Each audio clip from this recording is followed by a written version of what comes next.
La anestesia inhalatoria hace referencia a todos los analgésicos que se administran por la vía aérea de los pacientes, ya sea en forma de vapor o de gas.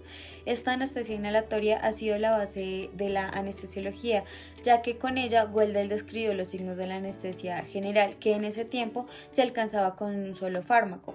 El anestésico inhalatorio debía conseguir todos los componentes de la anestesia, como es inconsciencia, la amnesia, la analgesia y la relajación muscular. Esta se divide en tres partes: en la inducción, con la cual se logra la pérdida del conocimiento; el mantenimiento, que es el curso del acto anestésico dentro del cuerpo; y la recuperación. Algunas características de sus anestésicos inhalatorios son su rápido inicio de acción, el nivel de profundidad que la anestesia tiene en el cuerpo, es fácil de identificar, alcanzar y medir, su administración es muy fácil, estos no deben tener metabolitos tóxicos para el cuerpo, para el organismo, tiene un alto margen de seguridad y es muy útil en todos los grupos de edad, desde los pediátricos hasta las personas adultas mayores.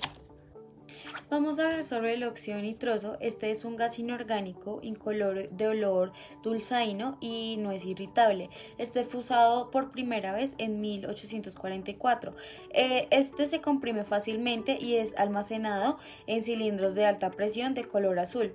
El óxido nitroso es mucho más soluble en el plasma que el nitrógeno y el oxígeno, por lo cual puede inducir una hipoxia por solubilidad. Esto se llama así cuando es suspendido de un momento a otro y en el instante en el que el paciente respira aire ambiente. Este es un fenómeno que describió Fink. Sucede porque al salir el óxido nitroso de los tejidos saturados desplaza rápidamente el nitrógeno y el oxígeno de la sangre y llega al pulmón, llenando los alvéolos de tal manera que pues la sangre se desatura y el oxígeno y causan el oxígeno bajos niveles de presión parcial del mismo. El óxido nitroso no es inflamable ni explosivo y no se usa como un anestésico único por su baja potencia. Sin embargo, es de gran valor junto con los agentes inhalatorios porque disminuye su dosis y su toxicidad. Una de tantas ventajas del uso del óxido nitroso es que si un paciente está recubierto de oxígeno óxido nitroso y recibe un segundo gas de concentración baja, disminuye el volumen pulmonar y aumenta la concentración del segundo gas adquirido. Vamos a hablar sobre el alotano. Este es un prototipo de los agentes inhalatorios, lleva más de 50 años en uso. El alotano es un líquido volátil, es pesado e incoloro y tiene un olor dulzaino que contiene el timol como preservativo para aumentar su estabilidad. La presión de vapor a 20 grados centígrados es de 244 milímetros de mercurio y su punto de ebullición es de 50,2 grados centígrados. La concentración de este fármaco en el cerebro es mucho más fácil de alcanzar luego de ser inducido en un cuerpo pediátrico. En los primeros minutos de administración, el alotano va al corazón, al encéfalo, al hígado, luego a los riñones, porque son los tejidos con mayor irrigación sanguínea. Luego de esto se distribuye en la grasa y el músculo estriado, siendo este como compartimiento tan grande pues que nunca se satura. En los niños, por el momento no se ha evidenciado toxicidad hepática y este es un anestésico más potente en la actualidad. El 20% de alotano se metaboliza en ácido triufluoroacético y radicales como el bromuro y el cloruro. Estos metabolitos han sido implicados en las reacciones de hipersensibilidad al elotano, que se manifiestan en la toxicidad hepática, por lo cual se recomienda utilizar el alotano en adultos antes de 3 meses de su última administración. El alotano produce broncodilatación y vasodilatación generalizada. Esta última es producida por el fluorano y el isofluorano. Además que la sensibilidad del miocardio a las catecolamidas exógenas y las endógenas es debida a fenómenos de reentrada y bloqueos infrafasciculares. que son inducidos por el alotano y que se potencian con la hipercarbia. Por lo tanto, pues no se debe usar alotano si el cirujano va, digamos, a infiltrar adrenalina subcutánea o submucosa. El alotano, cuando se infiltra en el músculo uterino, se ve afectado por las concentraciones altas, que además, en donde además el alotano se debe evitar en pacientes hipovolémicos y deshidratados en obstetricia, excepto cuando se necesita una disminución de, digamos que del tono uterino, del tono, como en la reducción de una inversión del útero y en pacientes con lesión hepática. Vamos a hablar sobre el enflurano. Este fue sintetizado y purificado por Terrell en 1963. Este es un éter etilmetílico, al igual que su isómero de isoflurano. Es un líquido claro, incoloro, no es inflamable y tiene un olor muy suave y dulce que se vende en frascos oscuros y sin preservativos. Sus técnicas de aplicación son similares a las del alotano. Y en un plano profundo de anestesia con enflurano, los reflejos laringotra queatales pueden estar indemnes y provocar pujo y laringoespasmos, por ser tan poco soluble en la sangre. El paciente tiene poca analgesia posoperatoria al aplicarse el fluorano. Este es un anestésico que deprime el centro respiratorio y su respuesta a la hipercarbia tiende a producir cialorrea y aumento de las secreciones taqueobronquiales. Además, la disminución de la presión sanguínea producida por el fluorano es debida a la caída de la precarga y la poscarga por vasodilatación tanto arterial como venular y depresión concomitante de la contractibilidad miocárdica. El enflurano no sensibiliza el miocardio a las catecolaminas y parece que contrariamente inhibe la secreción de la catecolamina por la médula adrenal, por lo cual es el analgésico de elección para cirugía que requiere una aplicación de adrenalina subcutánea o submucosa. Este no se recomienda usar en pacientes con antecedentes convulsivos, en pacientes hipovolémicos ni en pacientes con daño renal preoperatorio. Vamos a hablar un poco sobre isoflurano. Este es un éter etil que tiene muchas propiedades físicas similares a enflurano y no es inflamable. Tiene como ventaja una mayor potencia y no tiene actividad convulsivógena. Tiene una rápida eliminación que reduce su potencia de toxicidad hepática y renal, que son mucho menos posibles que con alotano y enflurano respectivamente. Produce una caída del volumen de eyección y del gasto cardíaco secundaria a depresión del miocardio y vasodilatación periférica. El aumento de la frecuencia cardíaca puede también disminuir el tiempo de perfusión coronaria. Además, el isoflurano produce un incremento neto del flujo sanguíneo hacia los músculos y esto puede ser en parte la causa de la potenciación de los relajantes musculares. No sensibiliza el miocardio a las catecolaminas, pudiéndose usar junto con la aplicación de submucosas o subcutáneas de adrenalina. Como desventajas, tiene un olor muy penetrante e intenso, y pues que llega a ser molesto a la hora de usarlo en una intervención quirúrgica. De hecho, algunos anestesiólogos refieren la aparición de la cefalia luego de haber administrado isoflurano por un largo tiempo. Además que tiene un elevado costo y su consumo es muy rápido, haciendo que su uso se limite a casos muy especiales y en determinadas instituciones.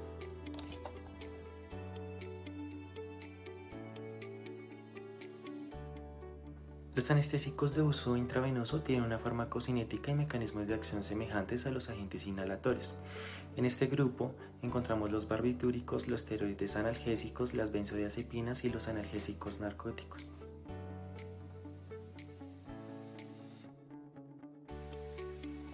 En el grupo de los barbitúricos, el de mayor uso es el diopental, el metoecital y el tiamidal.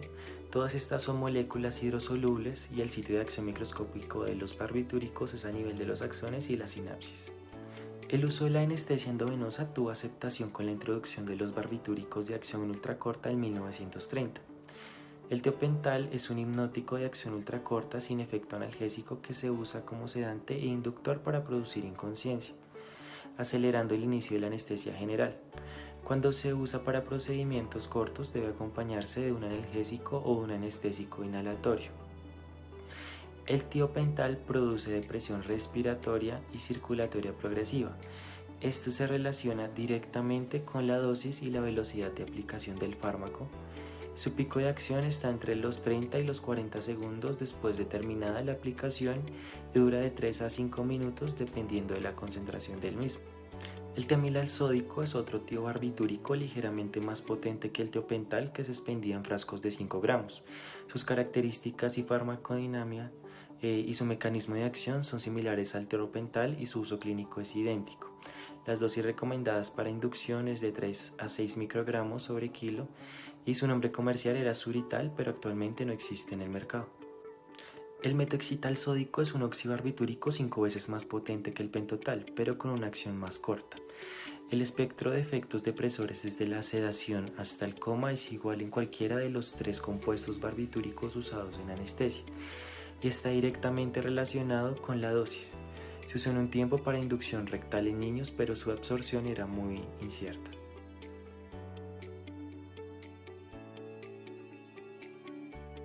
Las benzodiazepinas se pueden dividir según su duración de acción entre grupos: de acción larga con un tiempo de vida media mayor a 24 horas, de acción intermedia con un tiempo de vida media entre 6 a 24 horas y de acción corta con tiempo de vida media menor a 5 horas. El diazepam es la benzodiazepina más usada desde 1961 y se usa en anestesiología como sedante, como agente inductor y amnésico. En anestesia regional se usa como sedante. Es ampliamente usado como medicación preanestésica y como coadyuvante de anestesia intravenosa con ketamina y otros fármacos endovenosos. Sus propiedades como amnésico son menores en comparación a otras benzodiazepinas en premedicación. La aplicación intravenosa de diazepam es dolorosa por tener porilenglicol como solvente, por lo cual siempre que se use la vía intravenosa se debe escoger una vena de grueso calibre y una aplicación que debe ser lenta. La aplicación intramuscular del diazepam no es recomendable por ser dolorosa y de absorción incierta. Los efectos sobre el sistema cardiovascular son mínimos, pero pueden potenciarse con los de otras drogas como los opiáceos. El diazepam tiene grandes ventajas en la inducción de pacientes ancianos y en cardiópatas que no toleran grandes variaciones hemodinámicas. La inducción se hace más prolongada, pero es más segura. El flunitrazepam es una benzodiazepina de acción larga como el diazepam y fue introducida en 1971 y es ligeramente más potente que esta. En medicación preanestésica se obtiene una mejor amnesia que con el diazepam, aun cuando los efectos cardiorrespiratorios no varían mucho. El grado de presión cardiorrespiratoria depende de la dosis y de la velocidad de la aplicación del fármaco. En pacientes ancianos sus efectos son marcados y la relajación muscular puede obstruir la vía aérea con la lengua. En anestesia general se puede usar como sedante monitorizando siempre al paciente, evitando aplicar en los pacientes hipovolémicos o debilitados. Al igual que el diazepam, se metaboliza en el hígado y es excretado por los riñones.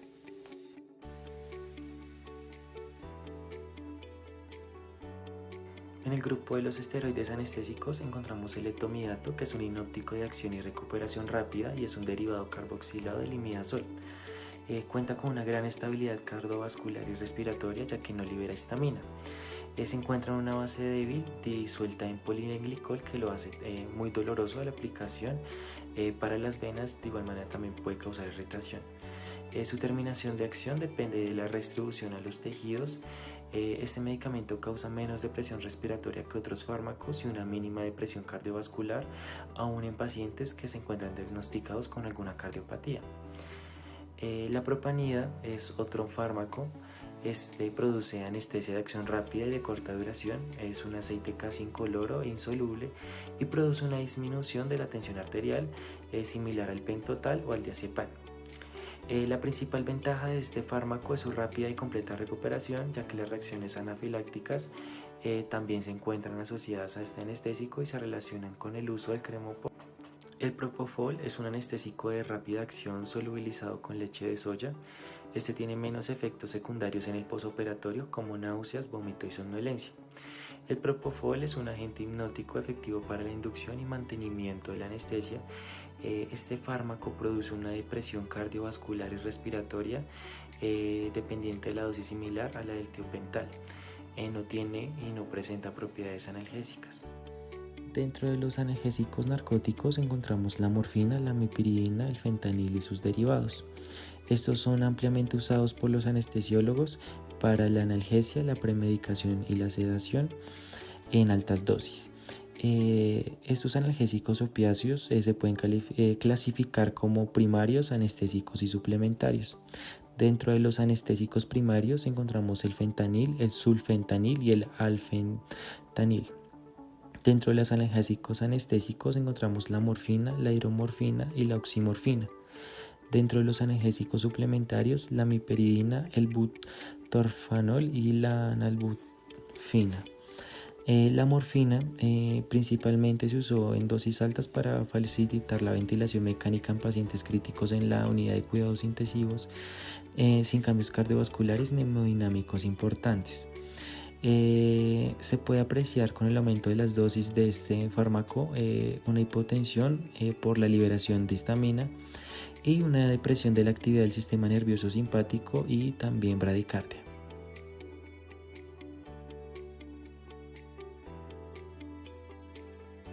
Los anestésicos locales son los más frecuentemente usados para la realización de procedimientos cortos. Una molécula de anestésico local contiene una parte lipofílica separada de otra hidrofílica por una cadena intermedia. El mecanismo de acción de estos es la despolarización de la membrana del nervio debido al paso de iones de sodio del espacio extracelular al espacio intracelular a través de canales específicos para este. En la superficie de la membrana, el flujo de iones de potasio del interior hacia el exterior de los nervios es responsable de la fase de la repolarización. Al completarse el potencial de acción del sistema nervioso, es activado por la bomba de potasio. Los anestésicos locales prohíben la despolarización de la membrana del nervio por inhibición del flujo de iones de sodio. El anestésico local se usa para infiltración, para el bloqueo de la excitación de las terminales nerviosas de la piel. Está la percutánea, que es la infiltración del anestésico intradérmico y subcutáneo, y la intravascular, aplicado en la vena en una extremidad a la cual se le coloca un torniquete doble que evita la absorción masiva, comúnmente llamada anestesia regional endovenosa. La clasificación y uso clínico de los anestésicos locales se pueden dividir en dos categorías de acuerdo a fórmulas químicas: los esteres y las amidas. Su diferente estructura no cambiará su mecanismo de acción. Los esteres son metabolizados por hidrólisis mediante la C-deoxylinesterasa y uno de sus principales metabolitos es el ácido para-aminobenzoico. Las amidas son ya metabolizadas principalmente por el hígado por las enzimas microsomales y las reacciones alérgicas son extremadamente raras, ya que su metabolito no incluye el ácido para-aminobenzoico. Los anestésicos locales se pueden usar en diversas técnicas y formas para lograr un bloqueo nervioso en diferentes partes del cuerpo y con características distintas.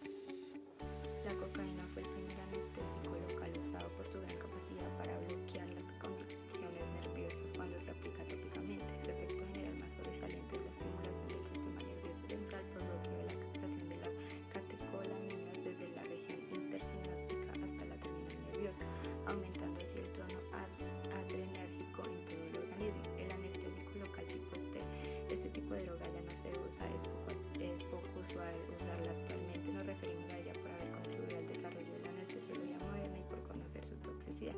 La procaína se usó ampliamente en anestesia regional y local, también en goteo para producir anestesia general. Se hidroliza rápidamente. La clorprocaína es un derivado halogenado de la procaína y tiene las mismas propiedades. La tetracaína se emplea principalmente como anestésico tópico en oftalmología y vías aéreas y altas. Y tenemos anestésicos locales tipo amida, que son los mismos del tipo ester y contienen las mismas funciones.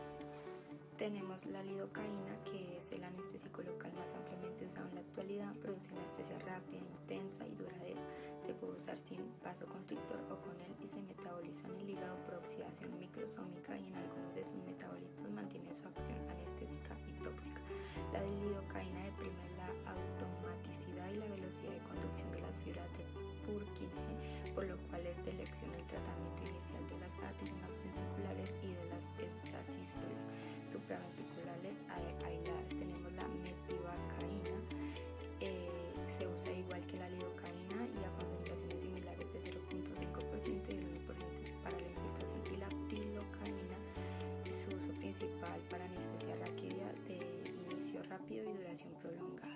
Tenemos la bupivacaína, que también es de amplio uso junto con la lidocaína, es un anestésico local de mayor duración. Tenemos la etidocaína, es el anestésico local de recién introducción, por su acción prolongada y 4 veces más potente que la lidocaína, solo que 2 veces más tóxico que la misma. No debe usarse en anestesia raquídea. La dibucaína en la actualidad no tiene utilidad clínica y se usa en laboratorios para investigar deficiencias de colinesterasa plasmática. Ahora hablaremos de la toxicidad de los anestésicos. Las reacciones tóxicas y efectos indeseables de los anestésicos locales generalmente se deben a la sobredosis, inyección intravascular inadvertida, aplicación accidental de dosis grande en el sistema nervioso central. Estas complicaciones pueden evitarse aplicando la dosis adecuada según el peso y la edad del paciente, no usando epinefrina en áreas de riesgo sanguíneo comprometidos en pacientes hipertensos o hipertiroideos. Los signos iniciales de toxicidad en los anestésicos son inquietud, somnolencia, sensación de embriaguez, adormecimiento de lengua, labios, vértigo, alteraciones visuales y auditivas, desorientación, convulsiones, paros respiratorios y colapsos cardiovasculares.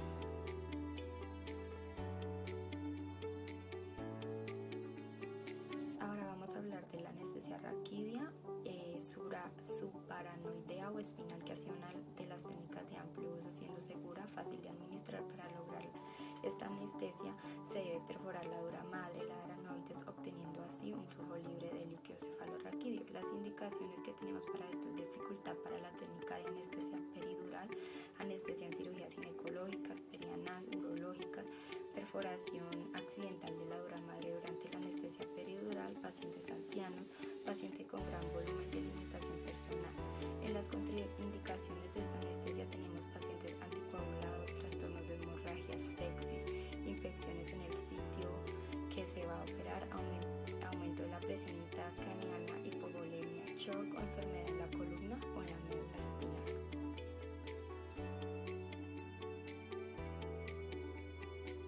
Tenemos la anestesia peridural. En anatomía y fisiología de la anestesia tenemos que, a pesar de que la anestesia peridural ha sido una técnica bien establecida desde hace más de 100 años, aún hay controversia en la relación de la anatomía del espacio epidural y sus estructuras relacionadas.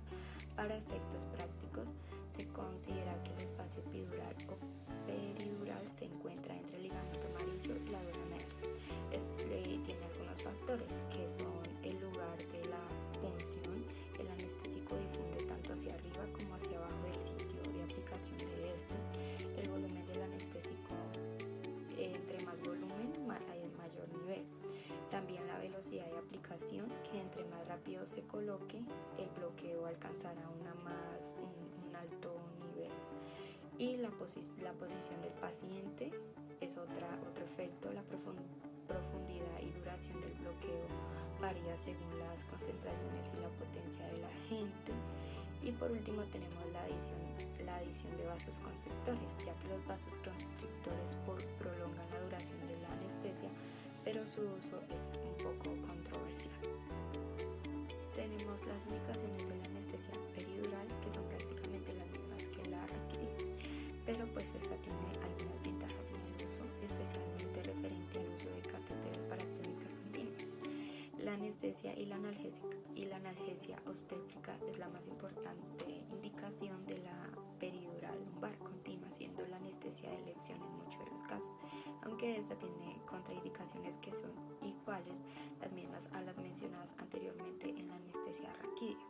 También posee unas complicaciones que como la única diferencia que tiene entre la raquidia y esta es el sitio de la aplicación del anestésico y el volumen del mismo.